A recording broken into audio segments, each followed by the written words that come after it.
पिछले वीडियो में मैंने इस पौधे के खांसी और अस्थमा में इस्तेमाल के बारे में बताया था, तो काफ़ी सारे लोगों के सवाल थे कि इस पौधे की पहचान कैसे करें। देखिए, सबसे पहले तो इस पौधे को हम बड़ी दूधी के नाम से जानते हैं। दूधी के दो पौधे हमारे यहाँ पे पाए जाते हैं, छोटी दूधी और बड़ी दूधी। जो ये बड़ी दूधी का पौधा होता है, इसको इंग्लिश में अस्थमा प्लांट के नाम से जाना जाता है, क्योंकि अस्थमा पे ये बहुत अच्छा काम करता है। यूफोर्बिया हिर्टा इसका साइंटिफिक नेम है। आप चाहे तो इसको सर्च करके भी ढूंढ सकते हैं, क्योंकि आजकल गूगल सबके पास है। गूगल पे सर्च करते हैं तो चीज़ों के फोटो और वीडियो सामने आ जाते हैं। अगर आपके सामने ये खड़ा है तो इसकी पहचान कैसे करें?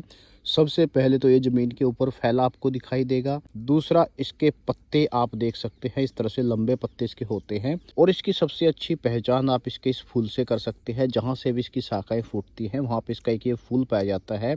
ये एक सिंगुलर फूल नहीं है, बल्कि इसमें बहुत सारे छोटे छोटे फूल आपको दिखाई देंगे, छोटी छोटी संरचनाएं दिखाई देंगी। आप इसको अगर पूरा एक साथ देखोगे तो आप इसकी पहचान बड़ी आसानी से कर सकते हैं। अस्थमा और पुरानी खांसी में बहुत लाभदायक पौधा है। अगर आपको भी समस्याएं हैं तो आप भी इसका इस्तेमाल कर सकते हैं।